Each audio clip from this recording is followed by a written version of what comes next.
I didn't realize I was being erased until the school security guard looked at me like I didn't belong there. I'd parked in the same spot I always used under the oak tree by the side entrance. I'd walked the same cracked sidewalk past the same bulletin board with the missing letters on the sign and pushed through the same heavy glass doors I'd pushed through hundreds of times before. I wasn't rushing. I never rush anymore. At my age, you learn that rushing only makes things worse. But that morning, something felt off. I couldn't name it yet. I just knew my chest felt tight in a way grief alone didn't explain. The guard stopped me before I reached the hallway. "Can I help you, ma'am?" I smiled the polite smile you learn as a black woman in your late 50s living in a quiet Midwestern town. The smile that says I'm not a problem. "I'm here for Ava Washington," I said. She wasn't feeling well. He looked down at his tablet, scrolled, then frowned. "You're not listed as an emergency contact." I laughed softly because that was the only thing that made sense at first. "That's not right," I said. "I pick her up every day. I'm her grandmother." He didn't look up, just kept scrolling. "I'm sorry," he said, still not meeting my eyes. "I can't let you pass the desk." That was the moment something inside me shifted. Not broke, shifted. Like furniture being moved in a dark room when you're not there to hear it. I stood there holding my purse strap with both hands, feeling suddenly older than I'd felt in years. "She fainted during recess," he added almost kindly. "The nurse is with her. Her mother's on the way." Her mother, Heather. I thanked him because that's what women my age do, even when we're being dismissed, and I stepped back outside. The doors closed behind me with a soft click that felt louder than it should have. I sat in my car and stared at the steering wheel for a long time. That was the first time it crossed my mind that I might be losing my granddaughter without anyone ever saying the words out loud. Marcus had been gone for 4 days when that happened. 4 days since the phone call. 4 days since I'd stood in the hospital hallway, my shoes squeaking against the floor, listening to a doctor explain an accident that no amount of explanation could soften. 4 days since I'd hugged my son's body goodbye, knowing it was the last time I'd ever feel his warmth. The funeral itself passed in a blur. People hugged me. People cried. People told me how strong I was. Heather stood beside me the whole time, dressed neatly in black, her makeup flawless, her voice calm, too calm. I noticed it then, but I didn't let myself dwell on it. Everyone grieves differently. That's what I told myself. Ava didn't leave my side. She held my hand through the service, her small fingers tight around mine, her thumb rubbing circles into my skin the way Marcus used to when he was a child and scared of thunderstorms. She barely looked at her mother. That worried me more than anything else, but I told myself it was temporary. Children cling to whoever feels safest when their world collapses. Right now, that happened to be me. After the burial, Heather leaned in close and said, "I'll handle the paperwork this week. I just need to get through everything."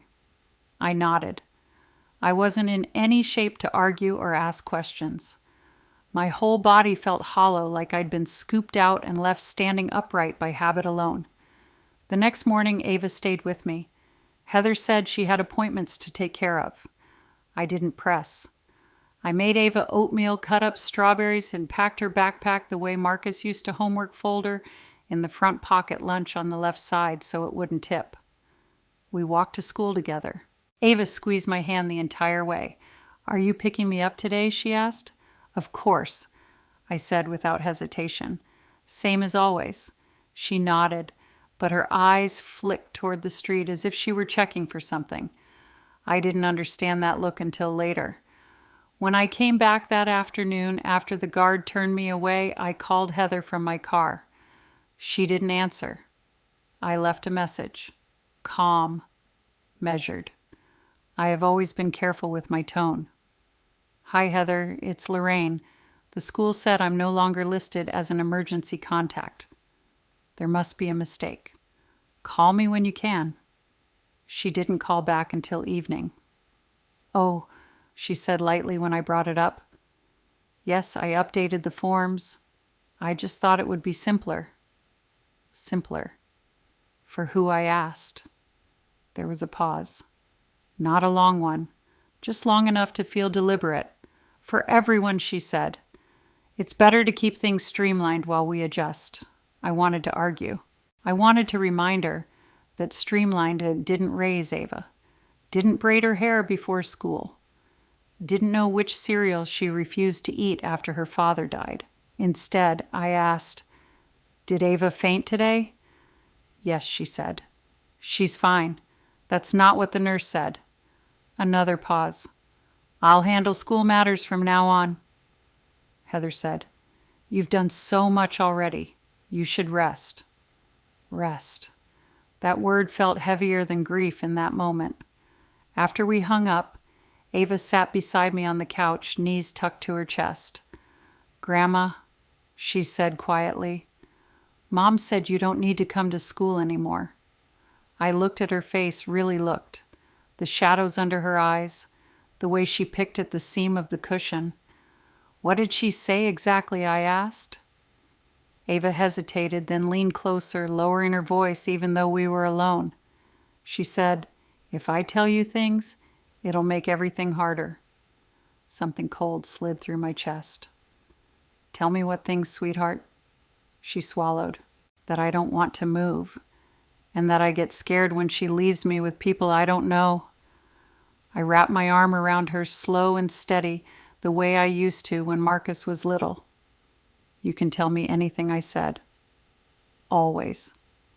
She nodded, but she didn't look convinced. That night, after Ava fell asleep in the guest room she'd been using since the funeral, I went into Marcus's old bedroom. Heather hadn't packed anything yet.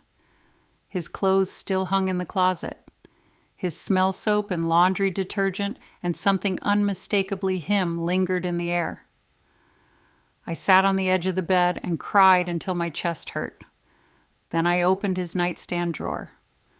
At the bottom, under a stack of folded receipts and an old watch, I found a manila envelope. Inside was a copy of a document I'd never seen before. Temporary guardianship. Trustee pending review. No names filled in where I expected them. Just signatures, dates, and my son's handwriting in the margin. "Mom, please keep this safe." I sat there for a long time, the paper trembling in my hands. That was when I understood the truth I'd been avoiding since the school doors closed behind me. This wasn't confusion. This wasn't grief. Something was already in motion. And whatever my son had seen before he died, he'd tried to prepare me for it quietly, carefully, because he knew I wouldn't see it coming until it was already too close. I folded the paper, slid it back into the envelope, and locked the drawer. I didn't sleep that night.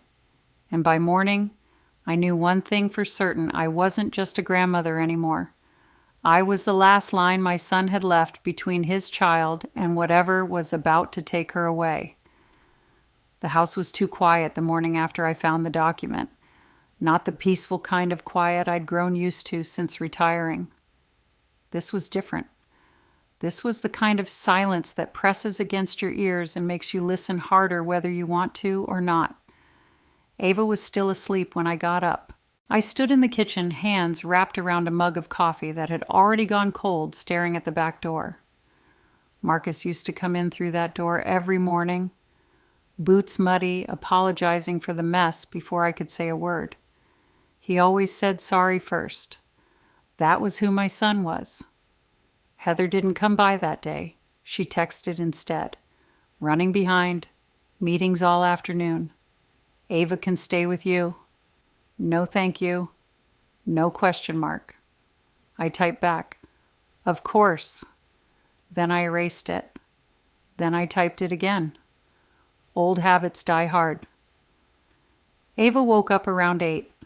She padded into the kitchen in her socks, rubbing her eyes. "Are we going to school?" she asked. "Yes," I said. "Just like always." She nodded, but she didn't smile. She ate her toast slowly, picking off the crust the way she always had, but she barely touched the jam. When I asked if her stomach hurt, she shook her head. I just feel funny, she said. That worried me more than if she'd said she felt sick. We walked to school again. I held her hand. She held mine back tight. When we reached the front steps, she stopped. Grandma, she said very softly. Mom said you shouldn't talk to the teacher anymore. I crouched down so we were eye level. Why would she say that, I asked. Ava shrugged, but her shoulders were tense. She said grown-ups get confused when too many people talk. I felt something settle in my chest. Not panic, not anger, something steadier, something colder. Listen to me, I said. If you ever feel scared or sad or sick, you tell the nearest adult. Teacher, nurse. Anyone. You understand? She nodded, but her eyes flicked toward the building again. I kissed her forehead and watched her walk inside. She didn't look back this time. That afternoon, I didn't wait in the car. I went straight to the office. The secretary looked up, smiled politely, then frowned when she saw my name on the sign-in sheet. I'm sorry, she said. Are you picking up today? Yes, I replied. I always do. She hesitated, then turned her computer screen slightly away from me. Mrs. Washington, I don't see your name listed anymore. I know, I said calmly. That's why I'm here. She sighed the way people do when they know they're about to be part of something uncomfortable. Ava's mother requested the update. She's listed her husband as primary contact. Husband, I repeated. The word felt wrong in my mouth. Too fast. Too final. Yes, the secretary said. Brian Collins. I nodded, thanked her, walked back outside.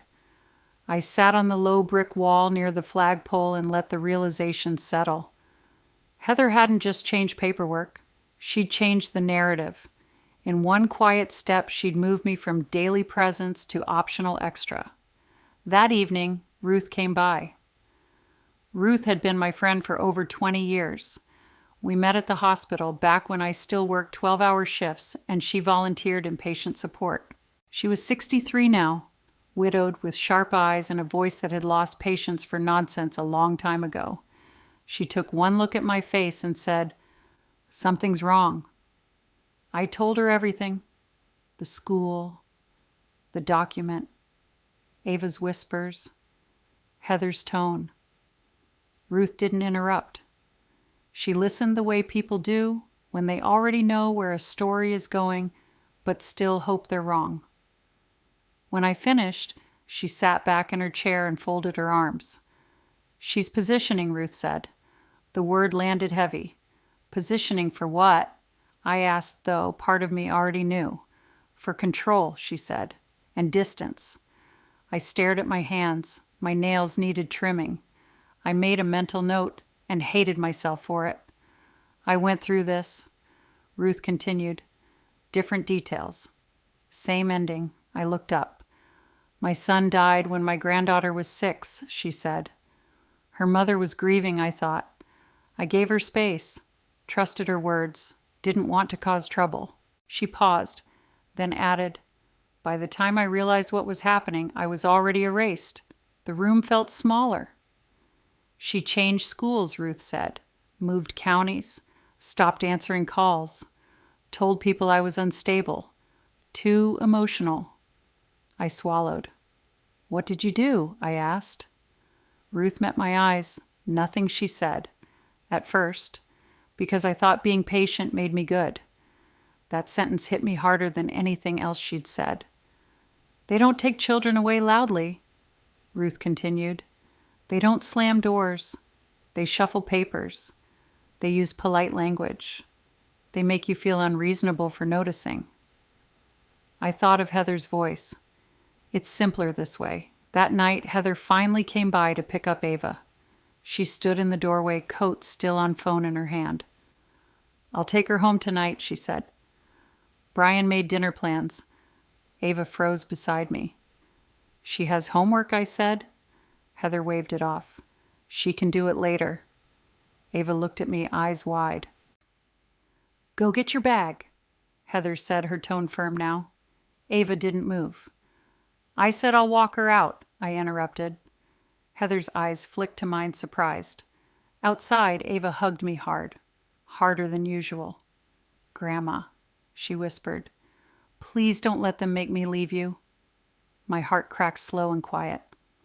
I won't, I said, and for the first time I didn't soften it with a smile. Heather cleared her throat. We should go, she said. As they drove away, I stood on the porch long after the taillights disappeared. I went back inside and opened a notebook. A plain one, lined pages. At the top, I wrote the date. Then I started writing down everything.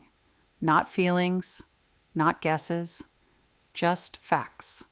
Times, words, changes. Because whatever this was, I understood one thing now with absolute clarity.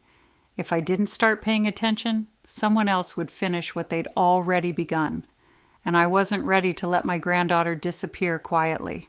Ava didn't come back the next morning. Heather texted just after 7. Keeping Ava with me today. She needs stability. I read the message 3 times.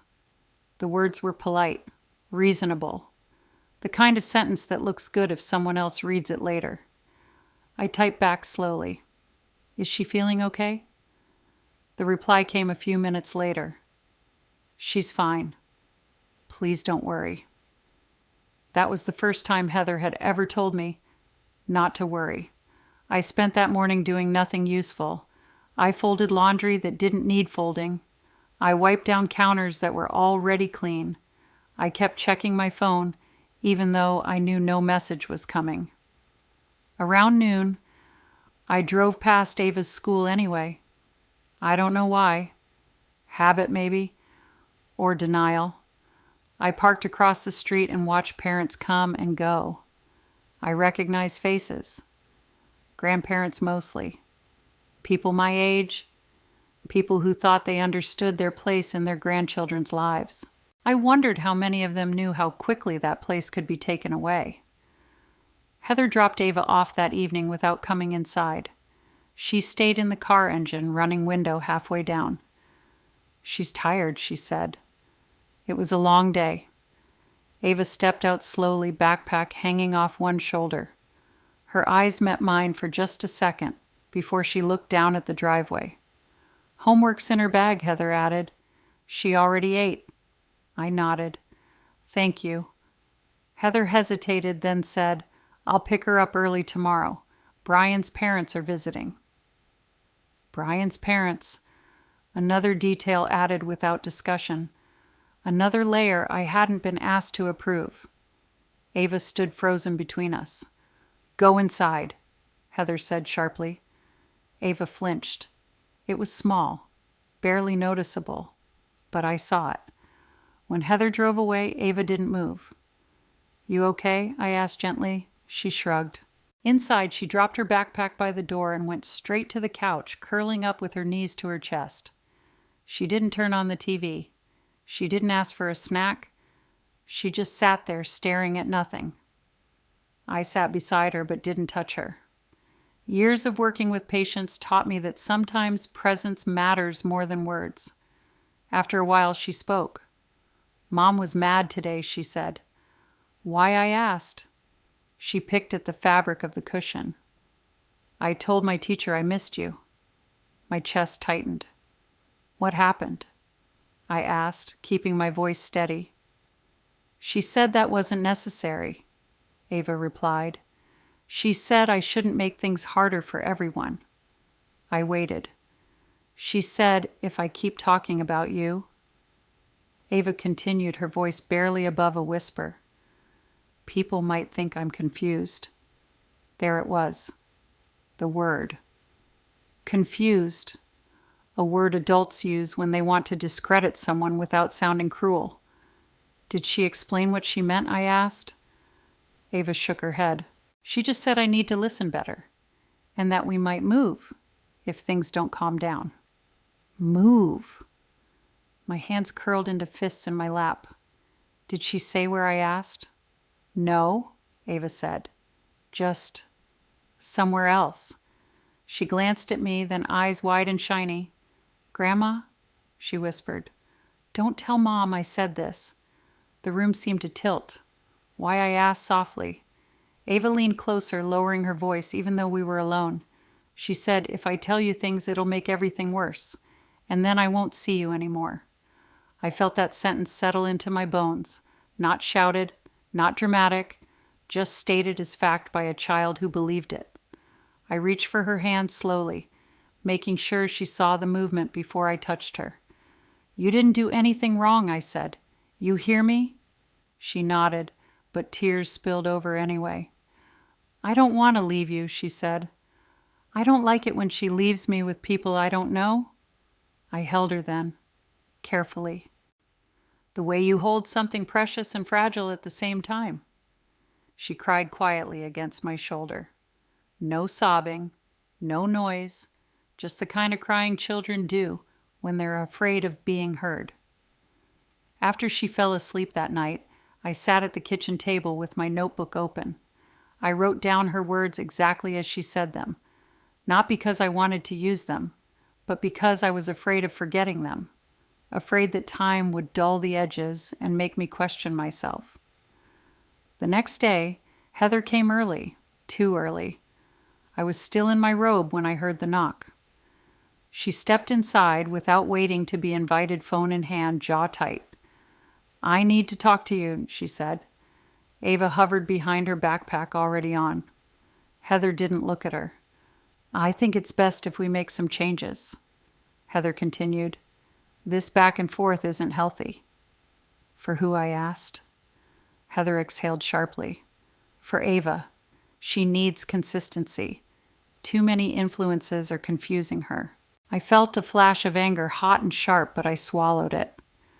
"She's grieving," I said. "We all are." Heather's eyes hardened. "And that's exactly why I need to take charge," she said. "She needs one voice." One voice. I thought of Ava whispering in my ear the night before. "I'll be picking her up from school from now on," Heather continued, "and I'd prefer if you didn't involve yourself with teachers or counselors unless I ask." I looked at Ava. She stared at the floor. "I'm her grandmother," I said. "I've been caring for her since Marcus is gone." Heather snapped. The words hung in the air between us. I took a breath.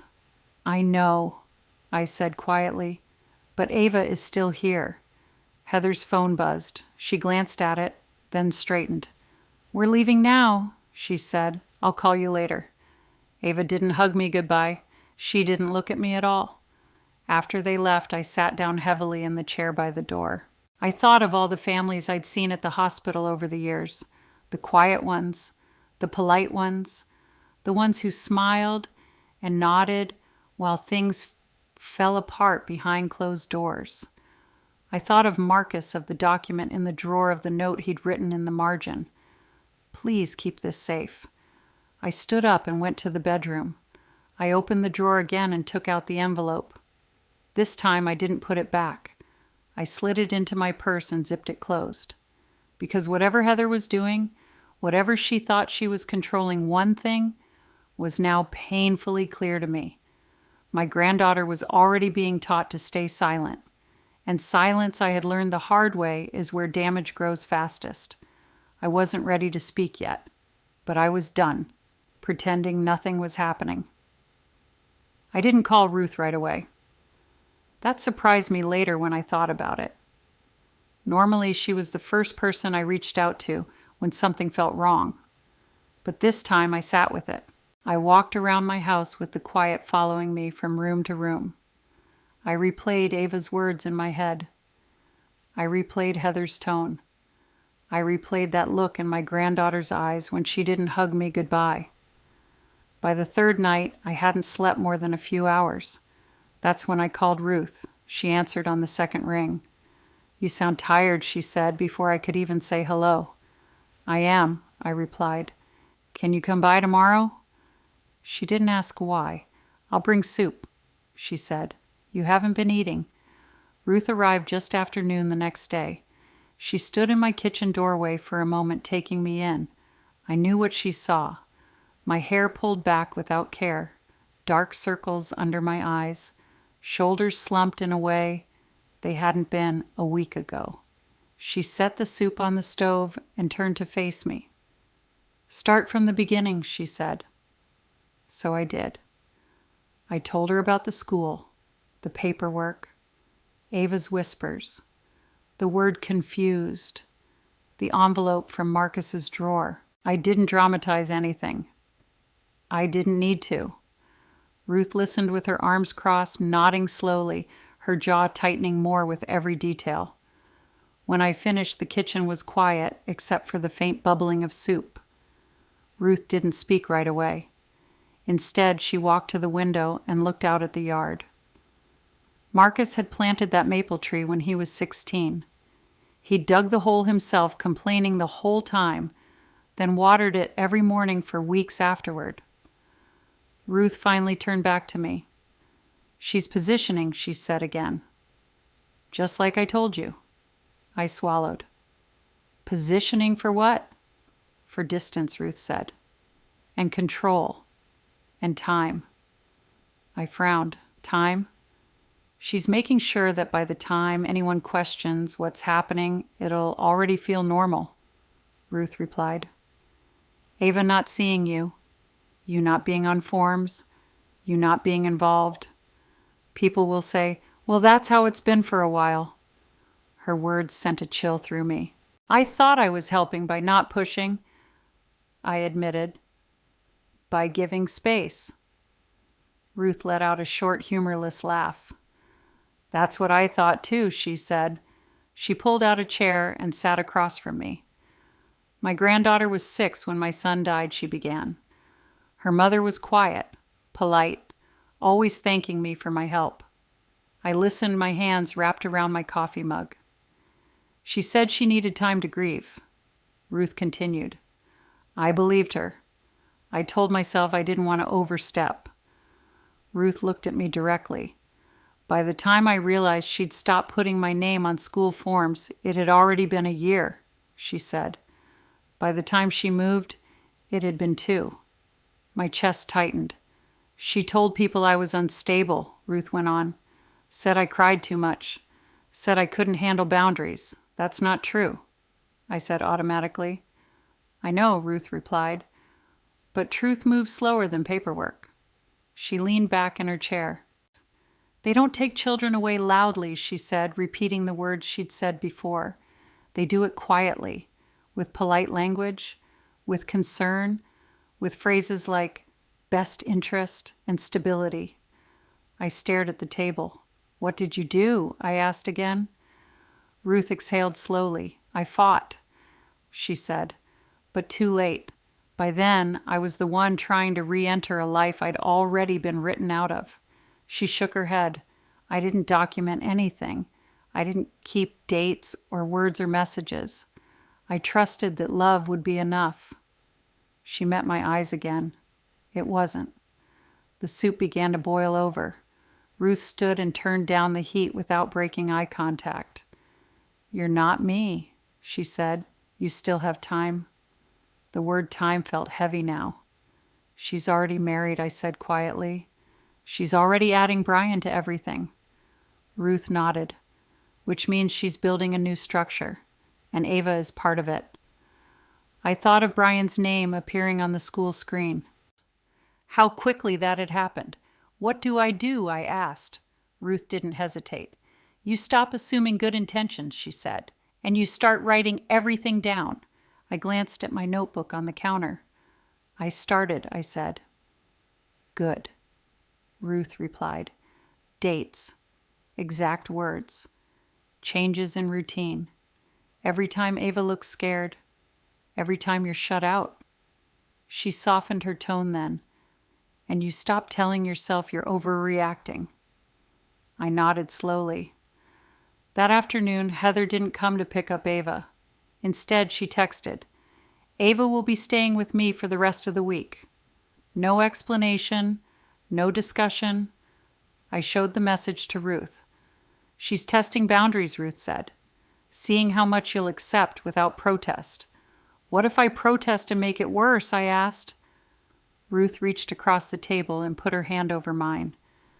"It's already worse," she said gently. "You just haven't been allowed to say it out loud yet." That evening, Ava called me from Heather's phone. Her voice was small. "Grandma," she said, "Mom says I can't stay with you anymore for a while." "For how long?" I asked. "I don't know," Ava replied. "She said we're making changes." I closed my eyes. "Are you okay?" I asked. A pause. "I miss you," Ava said. "I miss you too," I replied. "So much." Heather took the phone then. "I don't want this to turn into a conflict," she said. "That wouldn't be healthy." I didn't argue. "I understand," I said. After we hung up, Ruth watched me closely. "You're being very calm," she observed. "I'm listening," I said. "There's a difference." That night after Ruth left, I sat alone at the table again. I added to my notebook. Heather's message, Ava's words, the shift in custody without paperwork, the way changes was used instead of decisions. I thought about Ruth's story, about how easily people disappear from a child's life when they don't insist on being seen. I walked into Marcus's old room and stood there in the dark. "I see it now," I whispered, not sure who I was speaking to. I didn't before, but I do now. I went back to the kitchen and opened a new page in the notebook. At the top, I wrote, "If I say nothing, this becomes permanent." I didn't know yet what I was going to do, but for the first time since Marcus died, I felt something other than grief and fear. I felt resolve, and I knew that whatever came next, I wouldn't be able to unsee what Ruth had shown me. The quiet removal had already begun, and I was done pretending it was accidental. The call came from a number I didn't recognize. I almost didn't answer it. By then I'd learned that unexpected calls usually meant something had already gone wrong. Still, I picked up because that's what I've always done. When you spend most of your life taking care of other people, you don't ignore ringing phones. "Is this Lorraine Washington?" a woman asked. "Yes," I said. "This is Melissa Carter from Lakeside Elementary," she continued. "I'm calling regarding Ava." My heart skipped. "What happened?" I asked. There was a brief pause, just long enough to register hesitation. "Ava had a minor episode during recess," Melissa said. She felt dizzy and sat down. The nurse checked her vitals. "She's stable. Is she okay now?" I asked.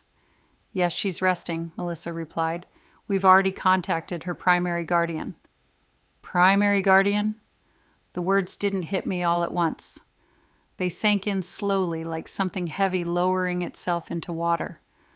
"I'm on my way," I said automatically. "I'm sorry," Melissa said, her tone changing. "You're not listed as an approved pickup." I closed my eyes. "I know," I said quietly, "but I live 5 minutes away. Her mother hasn't answered me all morning." "I understand," Melissa replied, "but we have to follow protocol." Protocol. Another clean word. Another shield. I hung up and sat there for a long moment, my phone still pressed against my ear. Then I did something I hadn't done in years. I cried out loud. Not sobbing, not collapsing, just a low, broken sound that surprised even me. I drove to the school anyway. I parked across the street, the same place I'd parked dozens of times before. I could see the nurse's office window from where I sat. The blinds were half open. I imagined Ava inside lying on that narrow bed, feet dangling, looking at the same laminated poster about hydration she'd probably seen 100 times. I imagined her asking for me. I imagined someone telling her your grandma isn't on the list. That thought hurt more than anything else so far. I called Heather again, straight to voicemail. I sent a text. Ava fainted. School called me. Please respond. Nothing. An hour passed, then 2. When Heather finally arrived, I saw her car pull into the lot. She didn't rush. She parked carefully, checked her phone before getting out, smoothed her hair. I stayed in my car. I watched her walk inside without looking around, without scanning for anyone else. She didn't look worried. She looked inconvenienced. By the time Ava came out, the dismissal bell had already rung. Children poured out of the building laughing.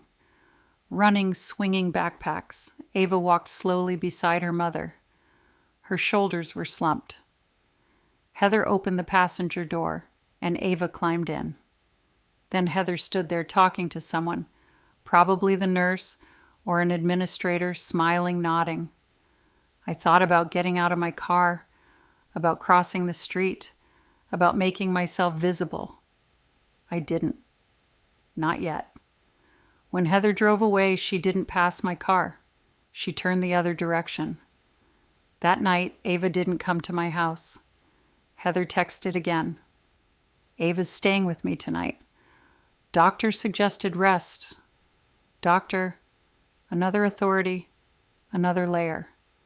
I asked, what did the doctor say? The reply took longer this time. That stress can cause fainting in children. We're making adjustments. Adjustments. I added that word to my notebook. The next morning I called the school myself. I asked to speak to the counselor. We'd met before. She knew me, or at least she had. Mrs. Washington, the counselor, said carefully, I understand you've been very involved in Ava's life. Very involved. Past tense. I still am, I replied. She sighed. I need to be honest with you, she said. We were instructed to limit communication to Ava's custodial household. Instructed by whom, I asked. Ava's mother, she replied. She expressed concern that too many caregivers were overwhelming Ava. I thought of Ava whispering. Don't tell Mom. I'm her grandmother, I said. I raised her father. I've been her primary caregiver since his death. I understand, the counselor said. But unless there's a legal document granting you guardianship or educational authority, our hands are tied. I thanked her because, again, that's what women like me do, even when our hands are shaking. After the call, I sat at the table and stared at my notebook. It was filling quickly now. Dates, times, phrases, primary guardian, protocol, adjustments. I underlined primary guardian twice. That afternoon, Ruth came by again. She didn't knock. She used the spare key I'd given her years ago. She took one look at my face and said, What happened? I told her everything. She listened without interrupting, her mouth set in a hard line. She fainted, I said, and I wasn't allowed to see her. Ruth closed her eyes briefly. That's how it starts, she said. I didn't even know Heather had taken me off the medical forms. I continued. I didn't know Brian was listed as primary contact. I didn't know until it mattered. Ruth nodded. You're not supposed to know. That's the point. I rubbed my temples. She's building a case without ever stepping into a courtroom. Exactly, Ruth said. She's creating a paper trail where you don't exist. That evening, Heather finally called. Her voice was calm, polished. I heard you were concerned, she said. Ava fainted, I replied. Why wasn't I called? Because I was available, Heather said, and because it's important to reduce confusion. There it is again, I said. That word. Heather paused. I don't want Ava exposed to adult conflict, she said. I was sorry. She needs peace. I thought of Ava alone in the nurse's office. Peace doesn't come from erasing people who love her, I said. Heather's tone cooled. Lorraine, she said, I need you to trust me as her mother. Trust. I almost laughed. After we hung up, Ruth looked at me steadily. She's cutting off access, she said. Next will be overnights, then weekends, then holidays. I swallowed. What do I do? Ruth didn't answer right away. Instead, she reached into her bag and pulled out a folded piece of paper. I wrote this years ago, she said, after it was already too late for me. She handed it to me. On it was a short list written in Ruth's careful handwriting. Document everything. Do not confront emotionally. Assume every word may one day be read by someone else. Protect the child, not your pride. I folded the paper and put it in my notebook. That night, I sat in Marcus's old room again. I looked at the maple tree outside the window, its leaves just beginning to change. I thought about how easily something living can be uprooted if no one notices the first tug. I opened my notebook to a new page and wrote the date. Then I wrote, Ava fainted at school. I was not contacted. I paused. Then I added one more line. This is no longer subtle. I didn't know yet how far Heather was willing to go, but I knew this much now with a certainty that settled deep in my chest. I wasn't being slowly pushed aside anymore. I was being deliberately removed. I didn't mean to overhear it. That's something I remind myself of often because intent matters. I wasn't spying. I wasn't sneaking around corners or listening at doors. I was doing what I'd done my whole adult life, showing up when asked. Keeping my head down.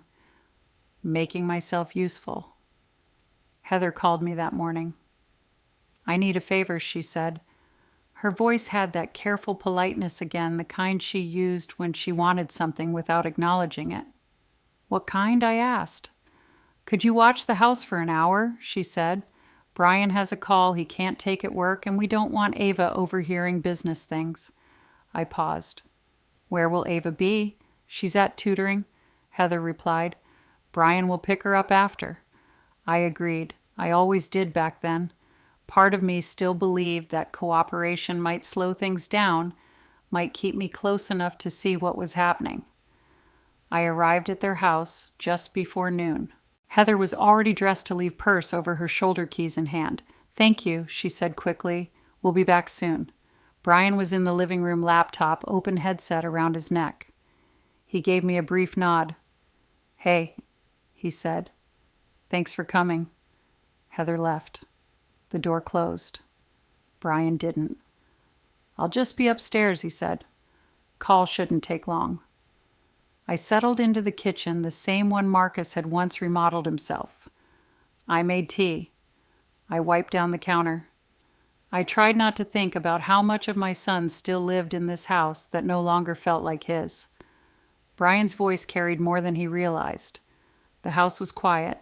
No music. No TV. His words floated down the staircase, sharp and clear. I told you, he said. It makes more sense long term. I froze. Yes, he continued, because the trust is already established. Different state laws would actually work in our favor. Trust. I leaned back against the counter, my heart beginning to pound. No, not now, Brian said, sounding impatient. But within the year, we just need to stabilize first. I should have walked away. I should have turned on the faucet or gone outside. But I didn't. The kid's young, he went on. She'll adjust. Kids always do. My fingers tightened around the edge of the counter. I'm not saying we rush it, Brian said. But keeping her tied to this place doesn't make sense financially. There it was. Financially. He paused, listening. Yes, the grandmother, he said. She's attached. But attachment isn't the same as authority. I felt my stomach turn. No, she wouldn't have a say. Brian continued. Heather's the custodial parent. The paperwork's already moving in the right direction. Paperwork. I closed my eyes. She won't even know until it's done, Brian added. And by then, it'll be old news. Something inside me went very still. The call ended a few minutes later. I heard Brian's footsteps on the stairs. I forced myself to move. I picked up my mug. I took a sip of tea I couldn't taste. Brian appeared in the doorway, smiling as if nothing had happened. All set, he said. Thanks again. I nodded. No problem. He glanced at his watch. I'll go grab Ava. Where's tutoring? I asked, keeping my voice neutral. Across town, he replied. New place? Better program. Better. Another word that sounded good on paper. After he left, I sat down heavily in the chair by the window. I stayed there for a long time. When Ava came by that evening with Heather, she looked exhausted. Her hair was pulled too tight into a ponytail. She dropped her backpack by the door without a word. I knelt in front of her. "How was tutoring?" I asked. She shrugged. "It's far." Heather cut in. "She's just tired." Ava glanced at her mother, then back at me. "They talked about moving," she said quietly. Heather stiffened. "Ava." "It's okay," I said gently. "What did you hear?" Ava hesitated. "Brian said somewhere warmer, with better schools." Heather smiled thinly. "We're just discussing options." Options. That night after they left, I wrote everything down. Brian's words, the tone, the phrases, financially, state laws. She won't even know until it's done. The next morning I met Ruth for coffee. I told her what I'd heard. She didn't look surprised. "There it is," she said. "The real reason." "She's 10, I said. "She's not an asset." Ruth nodded. "Not to you, but to them, she's part of a plan." I stared out the window at passing cars. "They're not talking about her feelings," I continued, "or her grief, or her school." "They never do," Ruth replied, "because feelings complicate clean exits." I felt something harden in my chest. That afternoon, Heather texted again. "We're considering some changes for Ava's future. Just thinking ahead." Thinking ahead. I didn't respond right away. I took my notebook and flipped back through the pages. The fainting, the removal from forms, the restrictions, the whispers. Now this. A pattern. Not emotional chaos. Strategy. I typed back carefully. "Let me know if there's anything I should be aware of." The reply came quickly. "Of course," but there was no reassurance in it. That evening, Ava called me from Heather's phone. "Grandma," she said, "if we move, can I still call you?" The question broke something open inside me. "Always," I said, "no matter where you are." She was quiet for a moment. "Brian says it'll be easier if we don't talk so much," she whispered. I closed my eyes. "Easier for who?" I asked. A pause. "I don't know," Ava said. "He just said grown-ups decide these things."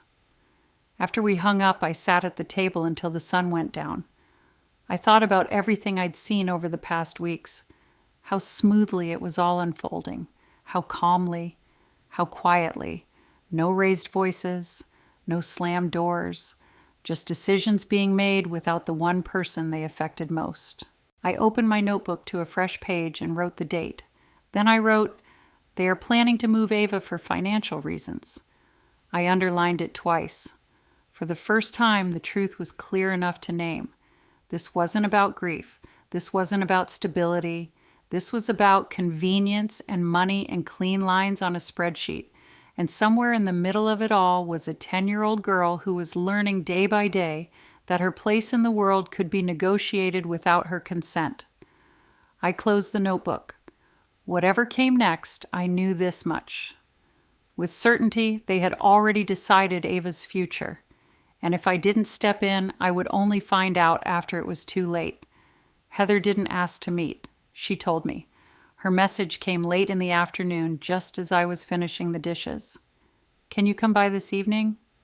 We need to talk." No greeting, no explanation. I stared at the phone for a long moment before replying. I'd learned by then not to answer too quickly. Speed looked like eagerness. Eagerness looked like weakness. "What time?" I finally wrote. 7, she replied. "After Ava goes to bed." That detail mattered. When I arrived, the house was quiet. Too quiet. The lights were low. Heather had changed into soft clothes, the kind that suggested vulnerability without actually requiring it. Brian wasn't there.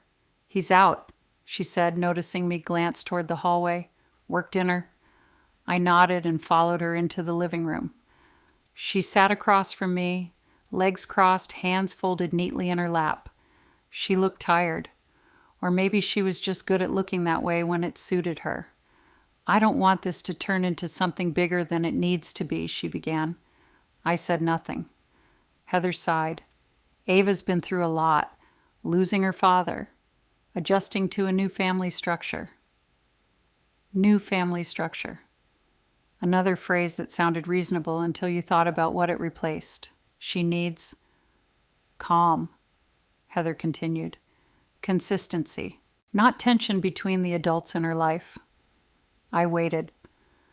That's why I think it's best if we simplify things, she said. At least for now. Simplify how I asked. Heather met my eyes. I think we should limit how often you see Ava. There it was, finally said out loud. For how long, I asked. Heather shrugged slightly. Until things settle. And when will that be? I asked. She smiled faintly. We'll know. I felt my hands tighten in my lap, but I kept my voice steady. You've already limited it, I said. You've taken me off school and medical forms. You've stopped telling me where she is. Heather shifted in her seat. That wasn't personal. It was practical. For whom, I asked again. Heather exhaled. Lorraine, I know you're hurting, but Ava is my daughter. I know that, I said, and I'm not trying to replace you. She nodded, but her eyes flicked away for a moment. I just need you to trust me, she said, and to stop questioning every decision. There it was. The real request. If you do that. Heather continued, lowering her voice slightly. There's no reason we can't keep things friendly. You can still see Ava, visit, have dinner sometimes. Sometimes. But if this turns into a legal situation, she added, things will get complicated. For everyone, including Ava. The room felt suddenly smaller. You're asking me to step back, I said. I'm asking you not to interfere, Heather replied. The difference mattered. I thought of Ava's small hands clutching my sleeve, of her asking if she could still call me if they moved, of Brian's voice upstairs talking about state laws and financial sense. And if I don't? I asked. Heather's expression didn't change, but something cooled behind her eyes. Then I'll do what I have to do as her mother, she said. I hope it doesn't come to that. There it was, the threat dressed up as concern. I nodded slowly as if considering her words. Heather relaxed just a fraction. I want us to be on the same side, she said. For Ava's sake. Ava's sake. Always invoked. Never consulted. I stood up. I need some time to think, I said. Heather smiled. Of course. As I turned to leave, she added, I'd appreciate it if you didn't discuss this with anyone. It's better to keep things private. Private. I drove home in silence. No radio, no music, just the sound of tires on pavement and my own breathing. At a stoplight, I realized my hands were shaking, not with fear, with restraint. When I got home, I sat at the kitchen table and opened my notebook. I wrote down everything she'd said, word for word, especially the parts that weren't written anywhere else. Limit access. Friendly if cooperative.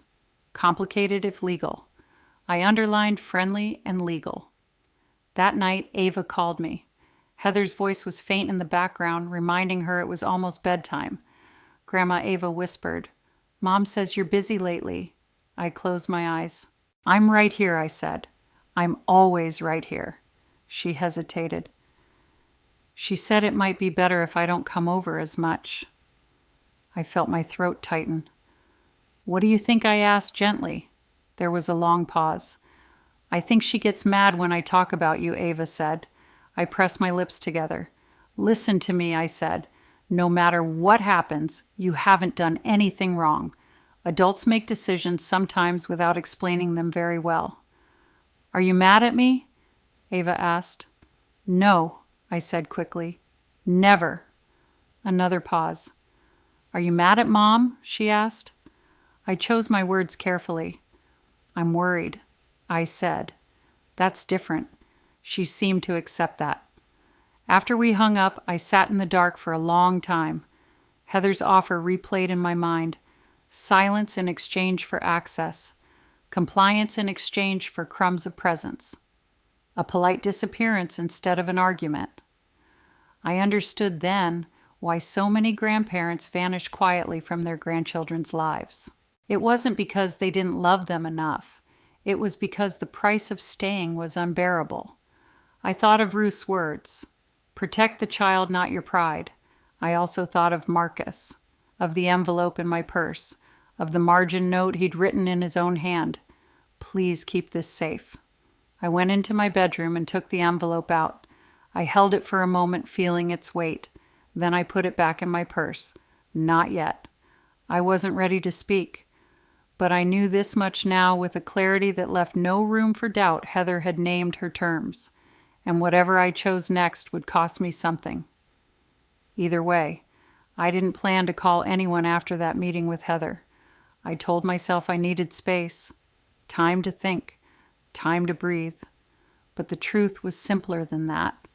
I was afraid that if I spoke out loud, I'd say something I couldn't take back.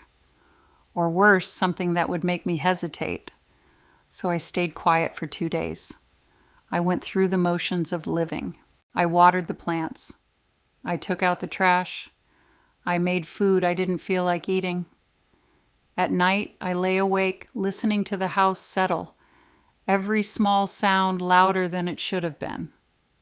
On the third morning, I drove to the community center.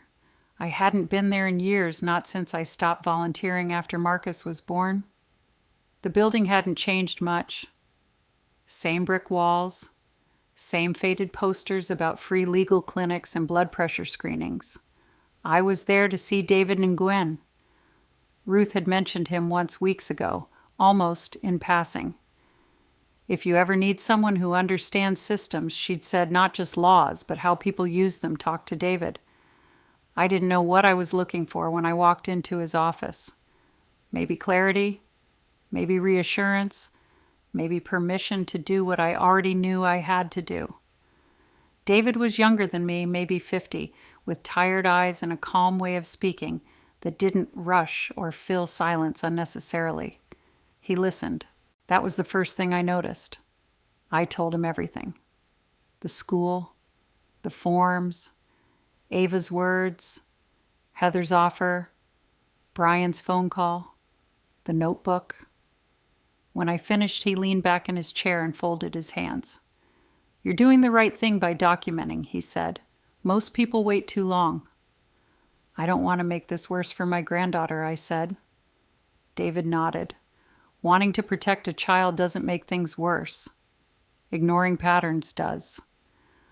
I reached into my purse and took out the envelope. "I found this in my son's room," I said, sliding it across the desk. "I don't even know what it fully means."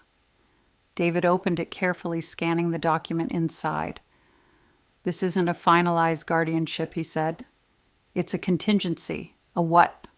"A placeholder," he explained. "Something your son likely intended to activate if certain conditions were met." My chest tightened. "What conditions?" I asked. David hesitated. "That depends on what else he left behind." I frowned. "What do you mean?" David stood and walked to a file cabinet behind him. He pulled out a thin folder, then paused.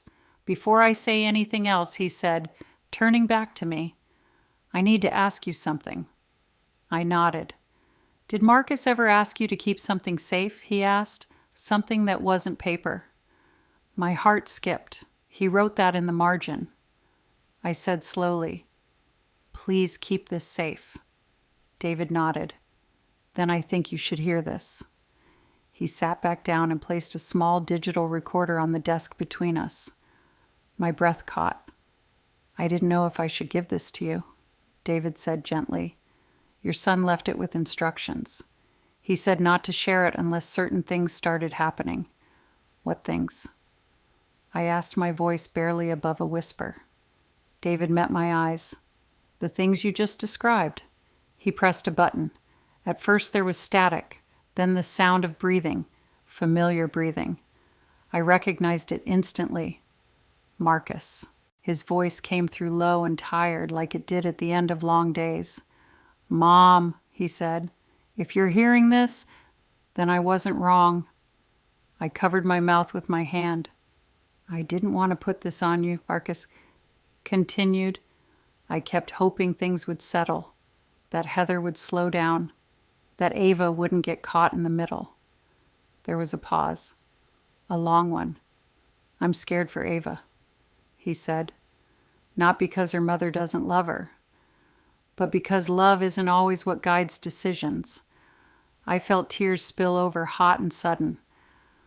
"Brian talks about money like it's air," Marcus went on, "about moving, about restructuring things." Heather listens more than she argues. Another pause.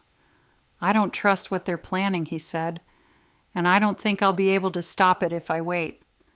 My chest felt tight, like something heavy was pressing down on it. "If something happens to me," Marcus said, his voice steady, "now I need you to step in. Not loudly, not emotionally, carefully." I heard a faint sound then, a swallow, or maybe a breath. "They'll try to move fast," he continued. "They'll make it sound reasonable. They'll say it's about stability. But Ava needs someone who will stay when staying gets uncomfortable." I shook my head slowly, tears streaming down my face. "Don't let them isolate her," Marcus said. "That's how control works. It starts with distance." The recording ended with a soft click. The room was silent. I didn't realize I was crying until David handed me a tissue. "I'm sorry," he said quietly. I couldn't speak. All I could see was my son sitting somewhere alone, making a decision he never wanted to make, preparing for something he hoped would never happen. He'd known, not everything, not how it would end, but enough. "How long have you had this?" I asked finally. "Since before the funeral," David replied. "He told me to wait, to watch, to listen." "And you did," I said. "Yes," David said, "and now I'm giving it to you." He slid the recorder toward me. My hands trembled as I picked it up. "This doesn't mean you have to act immediately," David said, "but it does mean your instincts were right." I nodded slowly. "I'm not trying to take Ava from her mother," I said. "I just want her safe." David leaned forward. "Then we proceed carefully," he said. "No confrontations. No emotional reactions. You let them believe things are under control." I thought of Heather's offer. "Silence for access." "I can do that," I said. David studied me for a moment. "I believe you," he said, "because you're not angry. You're resolved." I left the community center with the recorder in my purse heavier than it should have been for its size. I didn't listen to it again right away. I drove home slowly. I parked in my driveway and sat there, hands resting on the steering wheel, breathing. That night, Ava didn't call. Heather didn't text. The quiet felt different now. Not empty. Focused. I took the recorder out and placed it on the kitchen table beside my notebook. 2 objects, one from the past, one for the future. I understood then what my son had asked of me. Not to fight, not to accuse, but to wait, to watch, to be ready. I turned to a fresh page in the notebook and wrote the date. Then I wrote one sentence. Marcus knew this would happen. I closed the notebook and turned off the light. For the first time since he died, I slept. Not because I felt safe, but because I finally understood my role, and I knew the next move wouldn't belong to them. Silence can mean many things.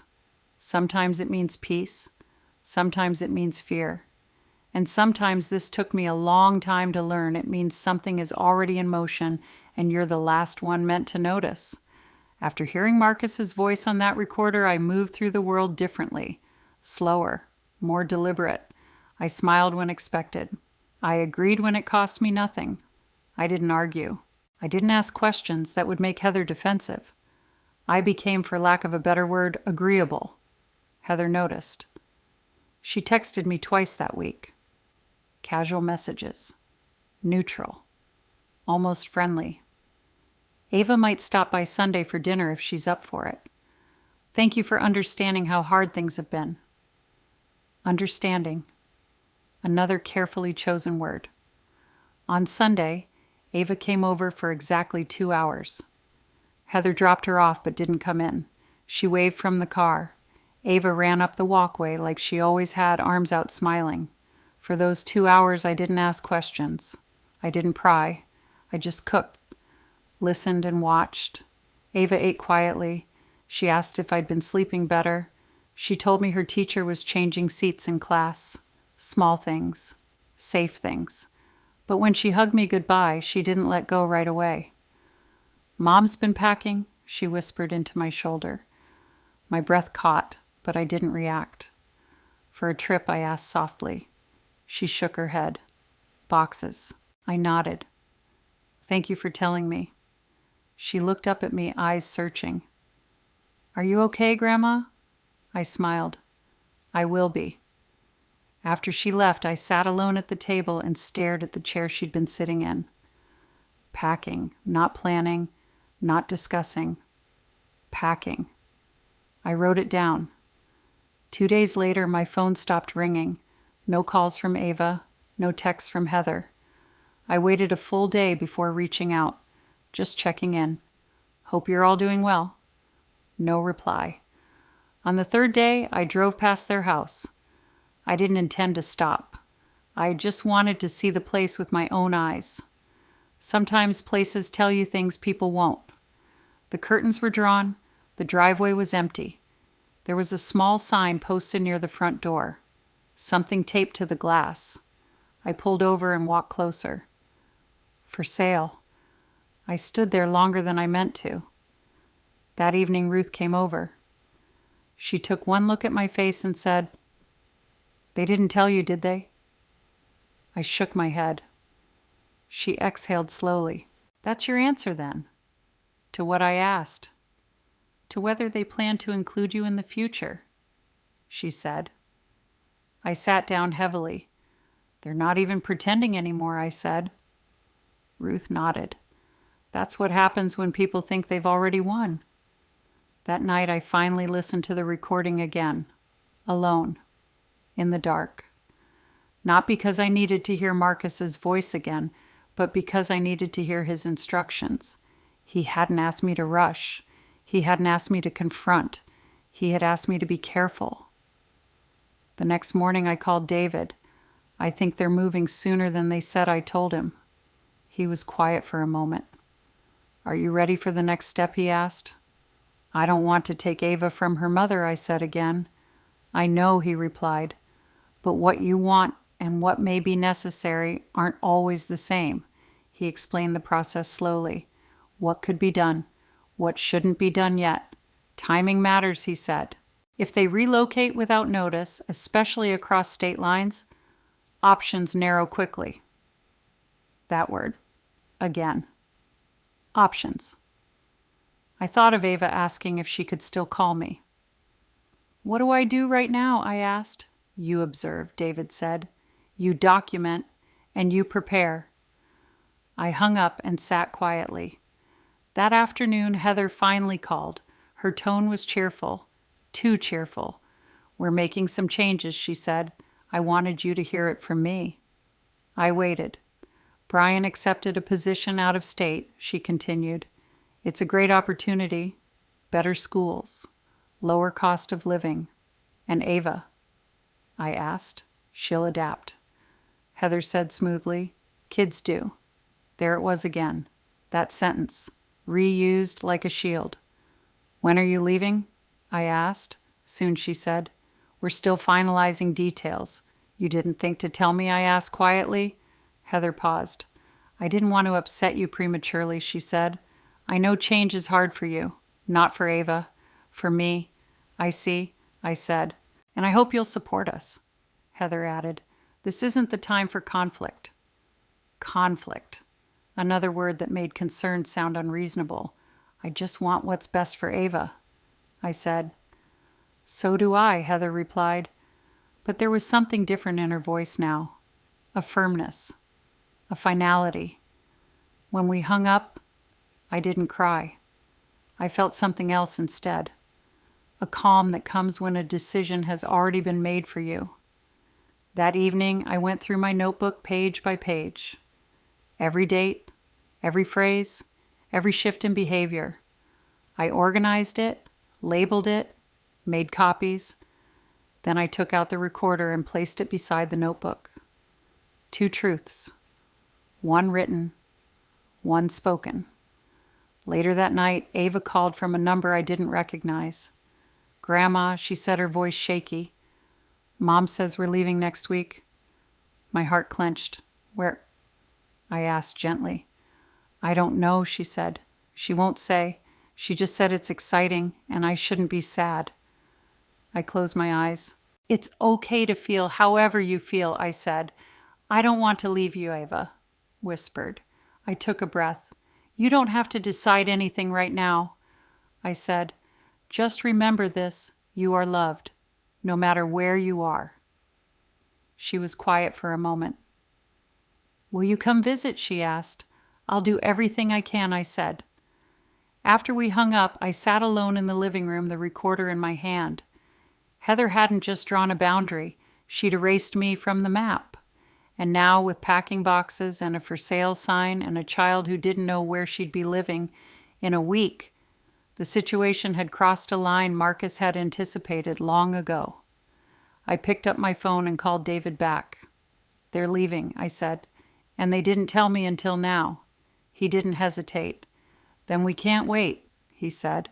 I looked down at my notebook, at the recorder, at the years of being careful and quiet. "I'm ready," I said. When I hung up, the house felt very still. But this time, the silence wasn't something happening to me.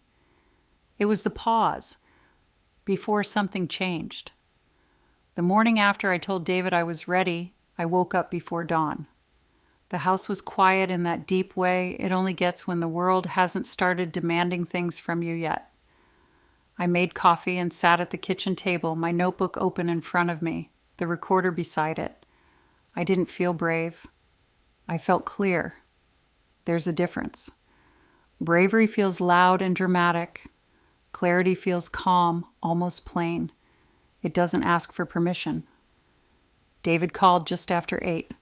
They filed notice to terminate Ava's school enrollment, he said. Effective end of week. My hand tightened around the mug.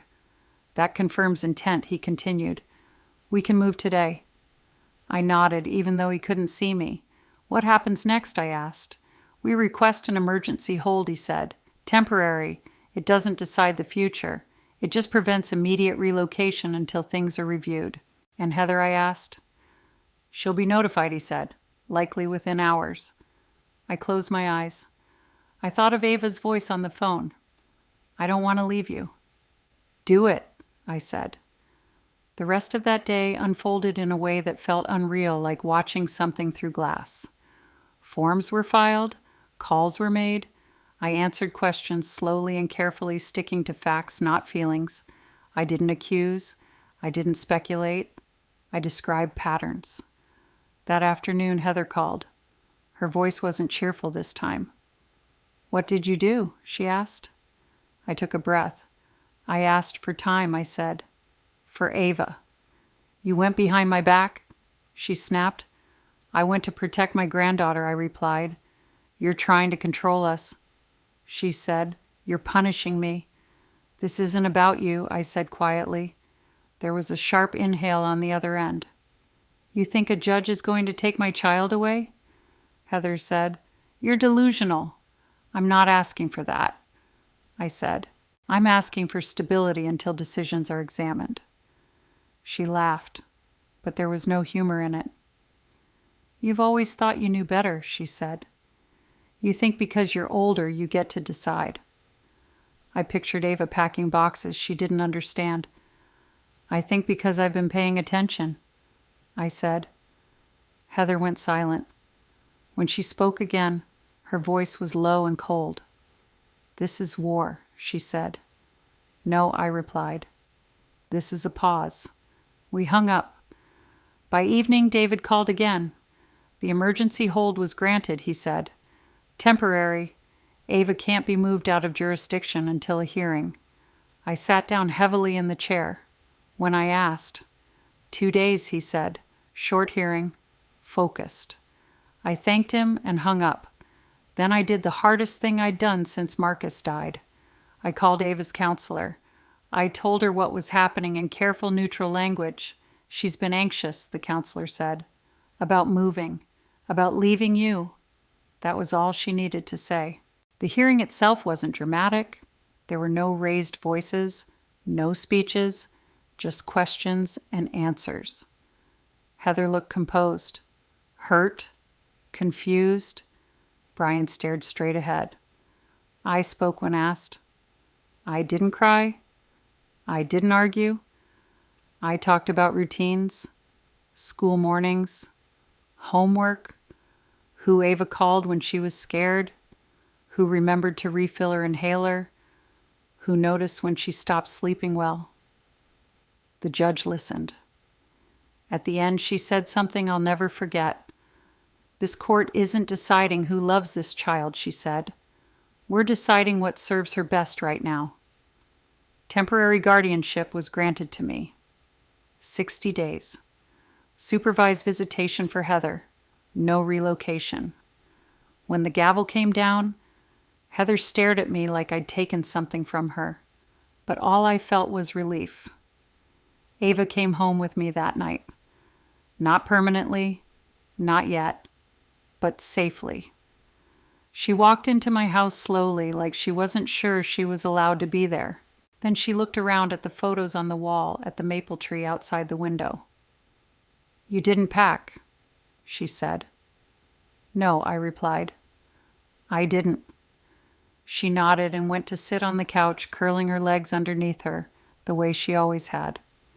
That first night, she didn't want to sleep alone. I let her curl up beside me the way she used to after Marcus died. I thought you'd disappear, she whispered. I kissed the top of her head. I'm not going anywhere, I said. The next weeks were quiet. Heather came to some visits, missed others. When she came, she was stiff, distant. She brought gifts that Ava didn't ask for, talked about exciting plans that were always somewhere else sometime later. Ava listened politely. Then she came home and asked me questions. Why does Mom get mad when I say I'm tired? Why does Brian never ask about school? Why do I feel calmer here? I answered honestly, without blaming. Sometimes grown-ups want things very badly, I said, and they forget to slow down. At the final hearing, Heather surprised everyone. She didn't fight. She stood and said she needed time to rebuild her life and that Ava deserved stability. Full guardianship was granted to me. Heather retained visitation rights. She said she'd call. She didn't. Months passed. Ava settled into routines. Her sleep improved. Her grades steadied. She laughed more easily. One afternoon, as we planted flowers in the backyard, she asked, "Did Dad know this would happen?" I paused. "I think your father knew you'd need someone to stay," I said. She nodded, as if that made sense. On my 68th birthday, Ava baked a cake with Ruth's help. She put a crooked candle on top and said, "You're not old. You're just extra." I laughed harder than I had in years. Sometimes late at night, I sit at the table with my notebook closed, the recorder tucked away. I think about the woman I was at the beginning of all this, the one who thought patience alone would protect a child. I don't regret waiting, but I don't regret acting either. Love doesn't always look like sacrifice. Sometimes it looks like stepping forward when you'd rather step back. Sometimes it looks like saying no when you've been trained to stay quiet. Ava sleeps peacefully down the hall now.